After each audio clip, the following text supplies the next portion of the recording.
We're going to start with Julz because he's traveled the longest distance. It's a long journey to get here. Julz, can you please tell us about the organization that you represent and how it has contributed to the growth and the success of African music and culture?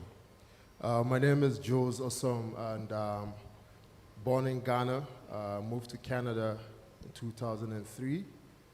Background in Ghana was a radio station, worked with Antoine Vibe FM before it became Live FM, and started one of the first music blogs in Africa called Ghana Mixtapes. That was created to help promote Ghana music and African music on a global stage. So that's my foundation. And I've been advocating for Africa in Canada ever since I set foot there. And 2015, I started African Music Week through my volunteering at Canadian Music Week for 10 years, because they had a platform that was pushing the music industry in North America on the professional side. I'm like, listen, I can see this happening for us as well. This was before the explosion of Africa and everything that you're seeing right now. So I wanted to make sure I created a platform that will allow us to be able to compete on the world stage. So that's where African Music Week started. And it's been going up since then. Everything we dreamt about in the past is now manifesting. And I'll tell you more about that soon, yeah. Thank you, Julz. And Jusnah, you've also traveled a fair distance, even though you have deep connections with Tanzania. Can you tell us a little bit about the organization that you represent, Young Music Boss, and some of the projects you've been involved in, and how that is contributing to the success of African music and culture? So I'm the founder and managing director of a company called Young Music Boss, which is a resource hub and network building tool for music creatives, entrepreneurs, and people who want to work on the executive side of music, with our slogan being preparing future music bosses. But we also have a consultancy agency where I just consult various different artist teams and helping them structure their music business, structure the business around their artists. I have a very keen focus at the moment on Tanzania specifically. I would say that I'm also always trying to kind of be very intentional about I'm focusing on Tanzania. Africa is not monolithic. It's a continent with so many different cultures, so many different nuances as you travel across, the continent. So I have a heavy focus on figuring out how to create an ecosystem and build an infrastructure within the Tanzanian industry, and helping to prepare the industry and artists, I guess, to compete globally. And then I'm also the founder of, I'm also one of the founding members of Women in Music Tanzania, which is part of a global organization. So we're actually launching the Tanzania chapter this Sunday with a goal to advance, empower, and educate women in music. But of course, men as well. We need you as our allies, so please get on board. So, yeah. Well, a big round of applause for that, really. That's a massive achievement. And thank you for sharing that on this stage. Now, Kobby, you were a bit of a last addition to the panel, so thank you for agreeing to be part of this. In terms of the work that you've done as a DJ, as an academic, can you just give us an indication how that is contributing to the success of our culture around the world? So so as a DJ, I have always championed the alternative to the mainstream. So because of that, it means that a lot of the music that I'm championing, like let's say 30 years ago it was neo soul in the UK, and then fast forward to Ghana, 20 years ago, we were seeing the beginnings of what is now like a very thriving alternative scene.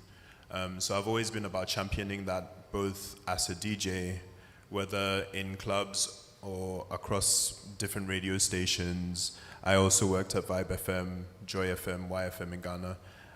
But now I'm a lecturer and a researcher, and so my research is actually looking at the alternative scene and how, like, what it has to say about society. And what we're finding is, I mean, away from what it has to say about society, is with the rise of Afrobeats across the world, it's taking a lot of other genres along with it. And so you have like Alter, Like if you take someone like Thames, for example, Thames, strictly speaking, is not an Afrobeats artist. She's an alter artist through and through, but she's one of the biggest African artists in the world right now. So that's my area of specialty, and anything that I can do to create space and support for all these really amazing alternative creatives in places like Ghana and elsewhere, I'm there. Now you mentioned the success of Afrobeats in particular, and obviously that's been very pleasing to see how that has evolved. In your experience, what have been some of the factors that have significantly contributed to that success? Okay, so I'll tell a quick story. About maybe 25 years ago, I was DJing in the UK. The guy who taught me to DJ, his name is Ezeko Akimian, Nigerian guy. And I DJ'd with a crew called Amplified. There were 5 of us. 4 of us were African, 1 was Caribbean. And so we listened to a lot of African music at the time. And we're like, it's so much different than what the UK was getting. Yusu Undurum, Salif Keita, Angelique Kidjo. These were like young street sounds. And we weren't calling it Afrobeat at that time. Like it wasn't Afrobeats at that time. So we were like, we're gonna do a club night dedicated to it. We called it Shakara after the Fela song. And so our first month we did it. We had street sounds from Ghana, from Niger, etc. And it was really fun. Then we did it the next month, and it was almost exactly the same songs. And then another month, and it was almost exactly the same songs. The reason being, at the time, you didn't have music blogs, you didn't have Ghana mixtapes, you didn't have Spotify. It was so hard to get the music at that time. And so honestly, I feel like if you're going to talk about Afrobeats, you can't have that conversation without talking about just the proliferation of social media and the internet. Because what's basically happened is a kid in Nima in Accra can drop a beat in the morning. By evening, people can be dancing to it in London. And not just people, but the diaspora specifically. If you did not have a diaspora, you would not have Afrobeats, you would not have high life music popping off the way that it did.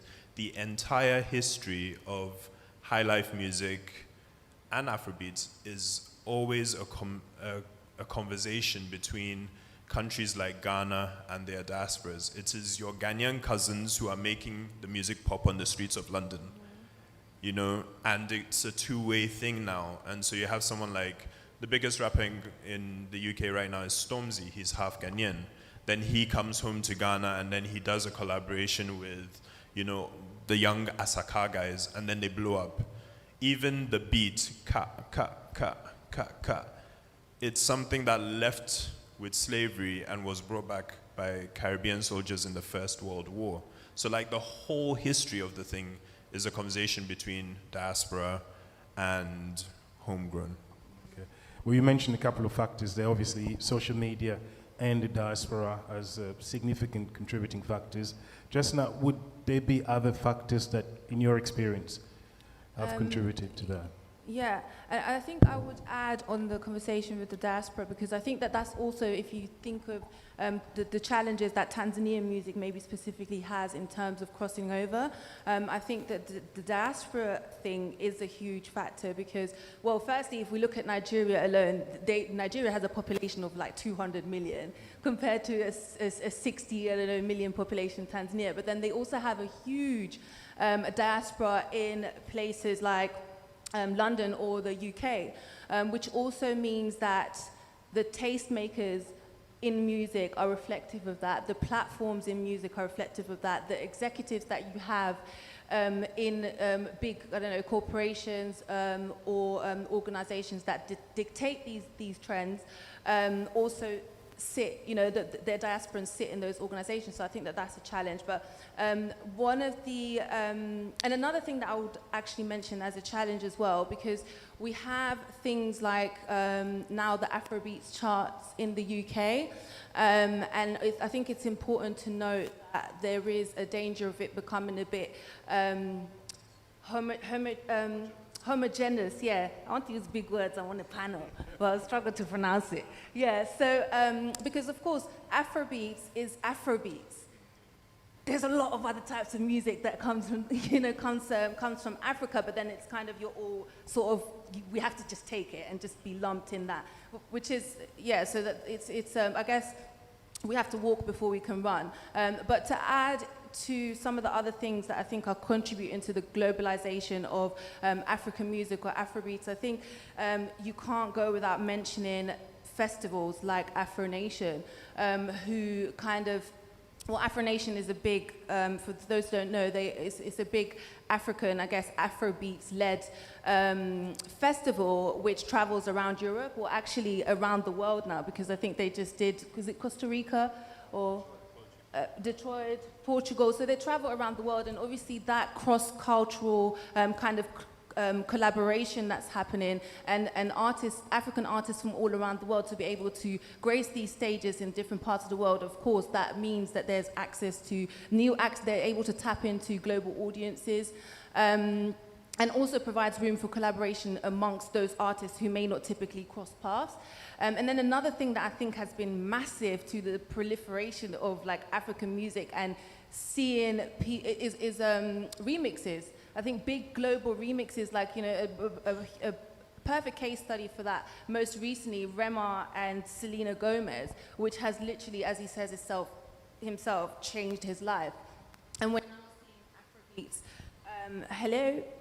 We're now seeing Afrobeats on, visible on global charts, visible in, he just did Ballon d'Or, I think. He just performed at Ballon d'Or, so gracing stages that we typically maybe could not have imagined. And of course, so yeah. Brilliant. Obviously, some people in the audience, and you'll have the opportunity to ask your question at some stage during the Q&A section of the of this panel discussion. There may well be people that would object to the notion that the diaspora in some ways drove that success, but we'll come back to that. Julz, what's been said is very much your life story in terms of making things happen in various parts of the world, but particularly North America. Would there be other factors that you would see as having been critical to the success of particularly Afrobeat? Well, the identity is like one of the key things out there in the diaspora, where people wanted to connect themselves with their roots, so through food, through fashion, that's another element that I tapped into as well. When the music started, I said, well, hip hop had fashion, and my mentor, Babs, who's now Akon's business manager and partner, was working with Fubu, Fat Farm, Rockaway, and all these big brands, and then he also had Europe on lock. So with that there, he helped Akon build his clothing brand. So that's my experience, and that's how I'm like, what, with this thing coming, I definitely have to find another alternative. That's where the clothing by AIM started. So I'm wearing this. This is like one of the most popular designs promoting Africa, because how could you be on stage, our artists are on stage, how can you tell they're from Africa? How can you say you're African without saying you're African? So this is what we wanted to build, add certain cultural elements to our fashion, and then bring it up on the forefront. So the whole thing about bridging the gap between Africans in the motherland and Africans in the diaspora, music was just one of the vehicles. And then, as she mentioned, Afrobeats is just so many genres. Like for me personally, I always say the heart of Africa beating in every genre of music. So it touches from music from the south, north, and west of Africa. And there was a hunger, because it takes only so much. You can hold back a people so much, and eventually you can't push them back anymore. So now there was a way of people expressing themselves, because there's a way, we're telling a story, the African story. The African story has been told by others for us to their advantage, right? So now we've come into a space, there were people that had started in a small way. Now we've come into a space where we're being very intentional and being aggressive about it, and we had to find a way. And trust me, like I tell people, we are one of the most powerful people in the world. Give us anything and we'll make it popular. And that's what you're seeing now. And you see people looking for that element. Like right now, I was in a meeting talking about Afro Nation, when they were coming into Miami and then to Detroit, Smade and Josh is the booker for Afro Nation, they came into Toronto to just come and do some legwork over there. And the conversations that were happening, it was not just about the music, but just the fact that we're able to bring a whole community together to be able to speak one language. That was powerful enough. So also making impact in the community through social activities, encouraging literacy, helping, even with the food, like that's like one of the key things, So now we call ourselves cultural custodians. That's what we are. So if we have the music, the food comes in, the fashion comes in, and then breaking people into all the different aspects of Africa, because we wanted to change the story about people thinking about Africa, about having kids with flies on their faces. Well, I was like, no, we have to change that. That's the new Africa. So these are all elements that were put together to make sure that the diaspora is aware. And there was a hunger for the truth.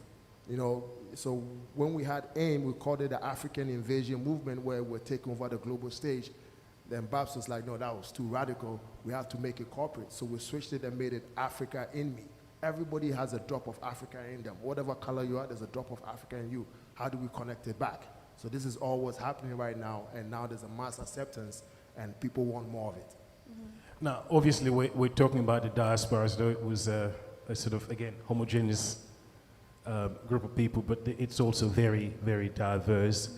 And there was a time when the diaspora was predominantly people that were, in some ways, if we think in more recent times, people born on the continent that then travel to other parts of the world. But now increasingly, the majority actually born away from the continent, of parents that travel that next generation. So I guess the question is, what is critical in building very strong connections, particularly for that generation born away from the continent, and potentially, or not potentially, actually in many cases, with very little physical experience of being based or living in the continent? How can we ensure that they feel a deep connection with the continent? The cultural aspect is very important because, for me, leaving Ghana and coming to Canada, I saw myself as an ambassador of Ghana in Canada. So all the good aspects of Ghana that I grew up with, I wanted to make people what Ghana has to offer to the world. So showing that even in the way I move, talk, interact with people, these were all things that I couldn't be shouting, I had to live it. So I always say, AIM is 24/7. I can't be African one day and the next day I'm all about that. And it's a mindset as well. So people look at you and like, how come you're different? And even in Canada, a lot of people place the race card, and I said this at a panel one time. I said, I didn't know I was a black man until I went to Canada, because every time in Ghana or wherever I am, I'm called or referred to as my name, my given name. I was actually named after my uncle, and then my tribe name is Tete, which is from the Krobo language. That means the second son in the family. So it's giving you identity and your hierarchy in the family. So these are things that we have that a lot of people are, this guy, there's something different about this guy. I want to go back and learn some more. So that's where I'm able to, educate them and say, hey, this is where I'm from, and this is what we do, and they want to learn more. And there's a thirst, there's a hunger right now. You saw the situation with Black Lives Matter. It all happened because identity crisis. People got tired of the norm. They're like, there must be more to us. So there's a whole continent where a lot of them came out from. There's the Jewish diaspora, there's the Chinese diaspora, but, everybody is actually pushing to promote their respective countries. So we also started a program where we also run a nonprofit where it's called the Roots Program, where youth can now come back home, whether it's Tanzania, Ghana, or wherever, for a holiday. Come and see what it's like. You're born there, but come and see where your parents or your grandparents came from so you can understand. Because the youth back there, apart from the violence, apart from them getting involved in gangs and all of that stuff, is because they don't know what the identity is. So this is actually helping solve a social problem for the government, that you have to spend money putting people in jails. But now when you have this cultural element, they can come in and experience Africa. And then one guy asked me, how does it feel like to be in Africa? And I said, it's a feeling I can't describe. Up until now, 21 years, going back and forth, anytime I'm coming into Africa, I get emotional, I get goosebumps when the plane is coming in. Okay? And I said to him, to be in Africa feels like your battery on your phone is at 1%, and you're plugging it into the power source. That's how it feels like. Now, Jusnah, you are very much that person born away from the continent, and but somehow found a way to feel and experience that deep connection with the continent. Do you mind just sharing with us what was your personal journey and what really drew you so strongly to the continent? Well, I'm a very, very proud Tanzanian, and I think that that's something that's been instilled by my mum. I grew up in very predominantly white environments. You know, growing up in Holland specifically, I think that changed a little bit when I moved to London. But growing up in Holland, and my mum was always very intentional with saying, "You are an African. You are black. You are an African. You are black." And that is something that has always stayed with me. And I think that because I have such a strong family network as well, I've always stayed very connected to, like, you know, the cultural, influences, the language and stuff like that. And I think that what kind of like brings me back and constantly brings me back to Tanzania is because I feel a strong responsibility and obligation to contribute to my country. And the way I can do that is through music business, which is why I'm doing the things that I'm doing to help my country elevate. But I think that there's another thing that you mentioned as well when you spoke about, being cultural custodians and telling the story our way and doing things our way and kind of like retaining control of that, value chain when we're talking about Africa, which is such a hot topic right now, African music, African trends, African food, African culture, and being able to stay in control of that narrative, which is why I'm very proud when I see platforms like, Afrochella, where, it's bringing people back to Africa. This is our music, this is our culture, this is our food. And in the process of doing that, also, the economical benefits that has for the country as well, and bringing that back in, bringing that back home, it stimulates tourism. It forces people to come to the continent to experience the continent because we're tired of constantly having to export our shit. Yeah, you come to Africa if you want to experience Africa. So yeah. Now, Kobby, you've actually moved between those two spaces and been based in both the diaspora and the continent. Really keen to hear from you the actual perspective from the continent about the diaspora, because very early in this discussion you mentioned that ultimately the evolution of music is a discussion, a conversation between the diaspora and the continent, but very keen to hear the perspective from the continent about the diaspora. So I can only speak for Ghana, but in Ghana there's a kind of love-hate relationship between Ghana and her diaspora. On the one hand, there's love. There's money that comes home with remittances. These are cousins. People come at least once a year, especially December. December is like the big time to go back to Accra. I think people in Accra are very proud of the fact that we've kind of wrestled away from Lagos this thing of people used to go to Lagos first at Christmas and then they'll pass through Accra on the way out. And then all of a sudden, over the past few years, you're seeing a lot more people starting to come to Accra and then they'll pass through Lagos on the way out. This is a matter of great pride for us. Ghanaians and Nigerians, we are like that. But there's a hate relationship as well because it means that things are more expensive in December. It means that it changes the price of the economy, house prices, just everything. So there's a lot of that. So you have people who are kind of like, oh God, they're coming again. And then on the other hand, culturally speaking, we do well with each other. I think the thing that has really shifted things is the demographics in a place like the UK. So I was born in London, and I first moved to Ghana when I was 7. And then I went back for university, and then now I've been back in Ghana for like almost 20 years. And the thing that has changed in my lifetime is when I was growing up in the UK, it was not cool to be African. Everybody wanted to be specifically Jamaican.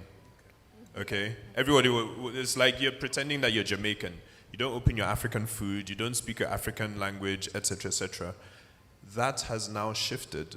Now, the predominant black community in the UK, by the numbers, is African, when you add all our numbers together. And so that's why you're starting to see that shift in the music.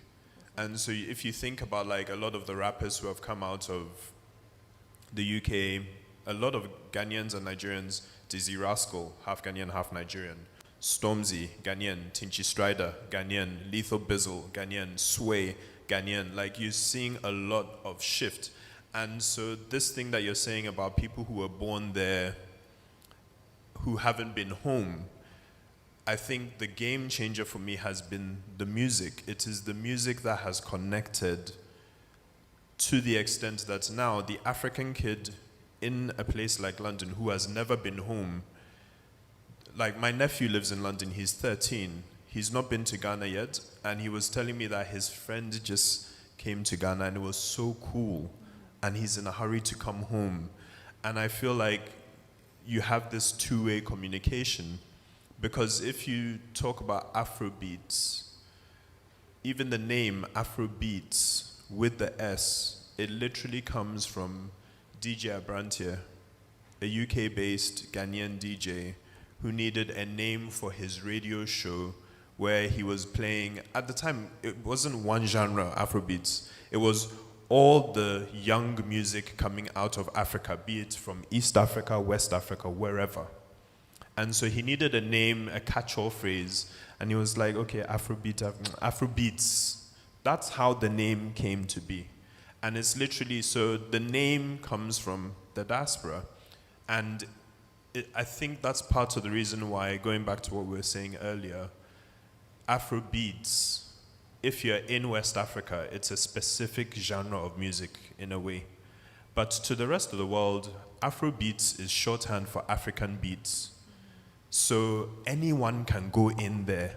You can take, if you go onto your playlists, to a large extent, you can take music from any part of the continent and you can put it in there. So you can have Thames there, you can have Abigail Chams in there, you can have Sarkodie in there, like you can have everyone in there. To the rest of the world, it's African beats. It's only we the purists who, like, we're on the ground, we're like, no, this is Afrobeats, this is Altair, this is Singeli, this is Gom, etc. You see, but that's what's going on there. Can I ask him a question off the back of that? Yeah, please do. Go ahead. Annoying? Because do you think it's annoying that someone like Abigail Chams might have this soulful ballad, yeah, that is soul music or that's R&B music, but just by virtue of her being an African. She has to be bracketed in Afrobeats? Why can't she be an R&B artist? To answer that, like in Canada, it's called the Junos. The Junos is the Canadian version of the Grammys, and they had a world music section where they threw everybody into the pot. Okay, now the Latin section is now like, no, we got to have our little section there to represent us. And then I'm part of a group that's now advocating for Africa at the Junos. So with what you're saying, yes, it's soul, but now there's, when I said Afrobeats, it means the heart of Africa beating in every genre of music. That's exactly what's happening now. So now we're going to take her part and make it Afro soul, right? And then that's coming there, because qualifying her African roots is very important. The kind of music that she plays, like there's, and then I was telling the people, because some of the guys that were on the group or the committee were like, oh, it has to be Nigeria, Ghana. I said no, because with the brand that I started, I didn't just do it about Ghana, I did it about Africa. There's North Africa, there's, the Libyas, the Algerians, stuff like that, they are Africans as well, at the end of the day, right? So if a sound is coming from them, we should be able to qualify that and say because it's African, it has its roots based on that. So there's Afro reggae like Stonebwoy and Shatawale, Samini, that's going on. And there's a band in Ghana, okay? It's a rock band, Dark Suburb. That's Afro rock, right? Although when you put them together, they could compete with the U2s and all the big Rolling Stones and whatnot, but they're Africans, so we can call it Afro rock. So it's good to be able to qualify that, or else people might not see the difference, because when people hear the sound, right? I remember back in the day when I used to be, excuse this word, but I was a music dealer, I was selling singles, records, vinyls in Accra before moving to Canada. People listen to the music and they'll actually take out the inlay and look at the credits and see who's behind what. But now you don't even get that anymore, So now you just hear the song. When I first heard about Gentleman, I thought it was a black guy singing or who was on a reggae track. It was when I went into Germany, my friend told me, no, Gentleman is a white German reggae artist. I'm like, what? Right? So for us to be able to qualify her, because at the end of the day, without seeing who, her picture or whatever she looks like, it's just an R&B sound. But how do you qualify her? Add the Afro part to it. So that way people can know, oh, that's an African. And that also helps motivate people. There's a girl in Canada called Tommy. Tommy was born in Canada. Her dad is Nigerian, mom is French Canadian, but she doesn't do Afrobeat, she does Afro soul. Beautiful voice, right? When she sings, it's crazy. Is she Afrobeat like the traditional one? No, but she's got that soul R&B, Afro R&B, so it's good to qualify that as well. You do have a right to reply, by the way, Jusnah. If you we will be here all day because there's a few things that I want to pick apart in what he said. We'll do that backstage. That's all right. Let's keep the conversation moving. I'm just very, very mindful of time. Those who are old enough may recall that there was a time, particularly in the 80s, where the music of Africa was doing actually quite well. People like Youssou N'Dour, Salif Keita, Papa Wemba, Mori Kante, King Sunny Ade were doing extremely well. And then it kind of, I won't say declined because they've kind of remained relatively well known around the world, but there was nothing else came after that. So I guess the question that we need to consider is who's to say that this trend that we're seeing now is not going to be short-lived, as was the case back in the 80s. Can I? Yeah, please go ahead. Okay. So, just to give some context, you're quite right. Black Sherif and Amare, as Ghanaian artists, have ranked higher in the American Billboard chart than any band since Osibisa in the 1970s. So you had Osibisa, that's as high as we got. We've been doing our music just fine. It's not like music just died in Ghana. Like, we've been making all of our music, but global attention didn't fall on it again. Which is why I go back to this thing of saying that Afrobeats is just like a label. I mean, to answer your question, actually, I was going to say, I do find it annoying. But at the end of the day, if Abigail Shams can release it under the Afrobeats label without watering down her sound and make money, is cool, you see? So I think for me, I think at the end of the day, I think this Afrobeats label in particular, I think that it's something that we have the ability to shape it and continue shaping it. Now, I speak as someone who ultimately am representing Alte, and Alte falls under Afrobeats as a genre. Its artists fall under that, and they can benefit from that. So does the alter artist mind being called an Afrobeats artist? I don't think Thames minds. I've not heard her come out and even limit herself by saying alter. Amare comes out and she says she calls it something specific. Even Burna Boy recently came out and said, I do Afrofusion music, right? What I remember is that Angelique Kidjo, I interviewed her once a really long time ago, and she talked about how when she was submitting her first album, I think it was to Sony France, she talked about how the French people in the room were like, but where are the African drums? Yeah, there's not enough African drums. And she was like, this music is African because I am African and I made it.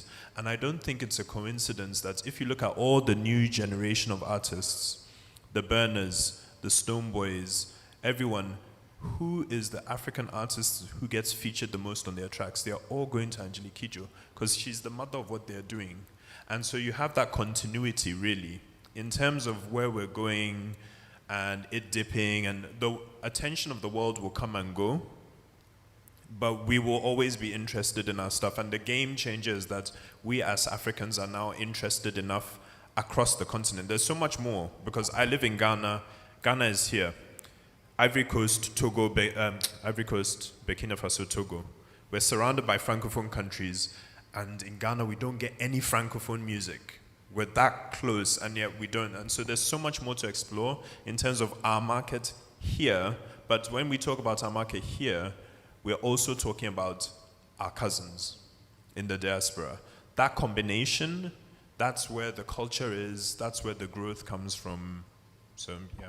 Yeah, do you want to share your thoughts about that, just in terms of how to sustain this, what is at this point in time, in relation to a particular genre? Let's face it, even though, as you said, it's actually, there's a lot in it, but what is the way to sustain?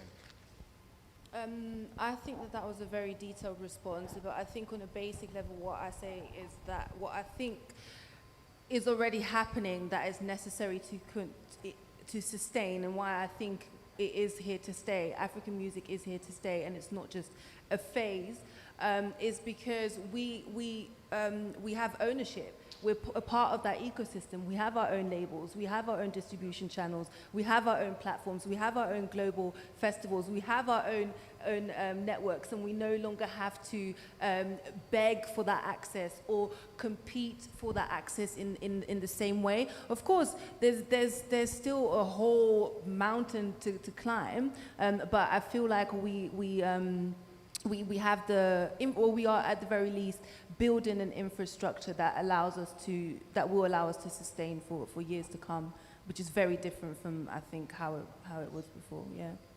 Now, Julz, you operate in a very tough market, to say the least, but somehow you've managed to crack it and try and make it work. And I guess the question is, how do you keep it going? To keep it going, just like all the other genres of music that came out, reggae, hip hop, what do you call it, the Latino sound, I think we have to be very intentional and find sustainable ways. You know, she mentioned ownership. The ownership is not 100%. There's still outside elements, you know, helping pull the strings, but we still have to be very, very, very intentional about who and what we want. Because if we don't, you know, back then, like, you know, in the diaspora, you have African bands, and, you know, it's a white label that's bringing them over there, and then that's it. So it's almost like you should be glad that we even brought you here. No. Now we have booking agents, you know, who are Africans that are also competing to be in that space. So education is key. How can you sustain an industry and make sure it's scalable? You know, because the talent alone is not enough. I'll tell you this straight. That's why African Music Week was started, is I wanted us to be able to educate ourselves, because when you ask any African artist right now, what's your dream? They want to go international. Do you know what it takes to go international? You know, you have to build relationships in key markets, distribution, marketing and promotion. An artist had his album out in December last year. I just come back from that, and he did a launch. He wanted to produce CDs. I'm like, yo, that's an old school. It's done, you know? And he was still trying to go and promote his album like the old way of doing things. And I said to him, let me tell you something. I have connections in all the major cities around the world right now. If you're ready, we can go to London, spend 2 weeks, go to all these other places and make things happen there. But one thing you have to know, the music will not promote itself. You know, so you also got to learn how things are changing, educate yourself to get it going. We have how long this run is going to be, I don't know, but I'm praying that we can actually maximize it to the fullest. So even anything else comes up, they will still say, hey, Afrobeats is still happening, or the sounds of Africa is still happening, and we can bring it to the next level. That's educating or building or creating, writing camps, teaching people the mechanics, royalties, distribution, because I can tell you right now, when that song came out, Jerusalem, right, during the COVID times, and I just heard that song is in court right now because the splits were not done. Yeah. You understand me? So how could you have a big record and you don't know the details or who's owning what and not?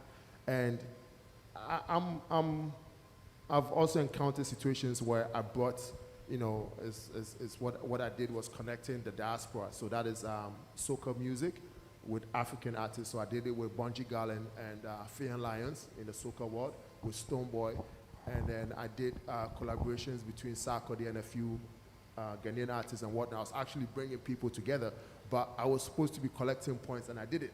But now, what I'm doing now is, off the top, I'm getting my 10 points on that. So these are all things that everybody should know and work on, so this way it can help them take care of their families. So even if after their song is off heavy rotation, they can still make money from that. So there's a long way for us to go as well. Well, I think there are a lot of people in this room that may have very strong views about everything that we've talked about here. So we're going to give them the opportunity to join the conversation. But before we do, there was obviously a discussion earlier about AI.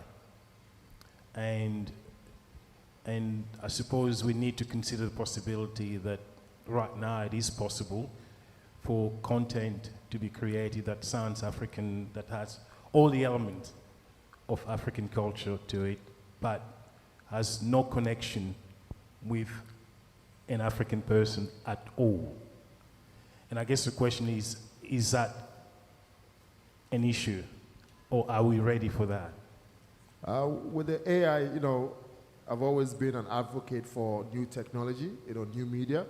It's here to stay. Every day, updates are happening as to the new changes that's happening in there. So long as we become a part of that new technology and actually stay in the forefront, there's no problem. We can collaborate with other people to actually take it to the next level. But for others to take advantage of it and we're sitting back and not doing anything and complaining. I always say this, it's like you want to win the championship but you're sitting on the bench.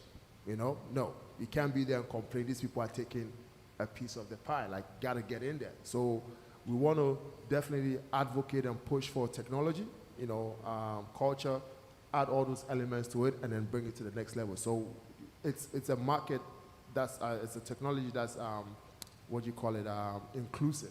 So we can work together with other communities so we can advance our culture and be a part of the conversation, not left out. We'll come back to that. Let's give people the opportunity to ask whatever questions they may have or comments they wish to make in relation to what was discussed or what we didn't cover that they might regard as being critical that we didn't touch on. Now we've got two hands up there, so if we can start with the gentleman in front here and then we go to the back. Hi everyone. My name is DJ Callisto. I'm a music producer from Congo, the DRC. I wanted to speak about you spoke about the Francophone countries next to Ghana. It's just a comment. In my country, the majority of songs are made in French and Lingala. But the thing is, we have a problem of reaching out the global audience because of the language barrier. So Nigerian and Ghanaian music and other music in Africa, even Tanzanian music, when they collaborate with English-speaking countries, it tends to go global. And my country tends to have that problem. That's why recently I did a project where I took songs like from Papa Wemba and all those artists and combined them with Tupac, and it kind of reached like a kind of global audience. And I tried to mix Congolese music with English music and do collaborations in order for it to also reach global markets. So thank you for your insight, appreciate it. Yeah, that's good. You call that the new Africa, right? So you can't sit back and watch things go. If it takes you to be creative, to add the local language to a local Ghana dialect, go ahead and do it. It's music. People will love it. Yeah. Hi, I want to thank all the panelists for all your insight. You talked about fashion and food and festivals, using that as channels to bring the diaspora together. You know, as we all know, sports is really a great venue to bring together and to connect. And history has shown that music and sports actually promotes and create culture. So I'm interested to know what your take is moving forward, or if you do have experiences, what the opportunities you feel are present. You know, we have Senegal in football, African Cup of Nations. You have South Africa just came through with rugby on the world platform. We have basketball growing within the continent. And just within the All-Star game, we had two huge African artists, I won't say Afrobeats, African artists perform during halftime. So what opportunities do you see, and do you think that there are hurdles? I'm interested to take your perspectives on that. In the area of sports, you know, like I said, the new Africa is a lifestyle. So we're touching on entertainment, education, sports, tourism, culture, business, and technology, right? I'm a friend of Masai Ujiri, the president of Toronto Raptors, and I see what he's doing with Giants of Africa in terms of using sports to empower our global communities, you know, because all these things come together, because he's like, what, with Giants of Africa, they're actually getting, you know, grooming the next NBA stars to come out there, you know, it's part of the invasion, you know, so sports plays a very vital role. I have friends who play football, you know, American football. Some of them are linebackers for Green Bay Packers, you know, Giants and whatnot. They're all pushing the African agenda. So there's an awakening right now, you know, in every aspect of the community, of the culture, where people are now saying that, you know what, I have to be who I am, and my roots is Africa. So this is through whatever their platform is, they're able to lift high the flag of Africa through their various activities, and that's a very good thing to encourage. So that way, the youth also, who's going to come after them, will leave in examples for them. You know, so you know what, even though their parents or, you know, the people that came before them couldn't promote Africa, now they're able to do that in their respective, what do you call it, sectors or disciplines in sports. So that's what's happening right now. There's one more question over there, and then we'll, one Hello, good afternoon. So I just wanted to ask a question. So unless you're particularly from Africa, you're able to actually be able to differentiate Afrobeats, right? So let's say East Africa has their own genre, West Africa has their own genre. But then the fact that when you're looking at the international markets out there, and they just group everything as Afrobeats, how long do you think that we're going to be able to piggyback off that in terms of, like, we know how we separate our music in terms of how we make our own music. So let's say if you were focused in a specific genre in East Africa, and then our music is always changing, and you're actually creating, let's say, like a fusion between genres, like, but outside, when it's going to be viewed by international markets, it's still going to fall under the category of Afrobeats, because they see as everything that comes out of Africa is Afrobeats. So how long would that be viewed in that way? Because it also makes it very difficult for our genre to, like, break out and be, let's say, well known in the aspect of how Amapiano is doing, because Amapiano isn't really relatively new, but the fact that internationally it is recognized as Amapiano, if it's going to be the long drums or the musical makeup of it. So unless you have like a dark horse like Amapiano, how difficult would it be for these new genres which are fused by new music, old music, to be recognized by international markets and whatnot? Kobby, I think that question's got your name written on it. Okay, so I love the fact that you gave Amapiano as an example, right?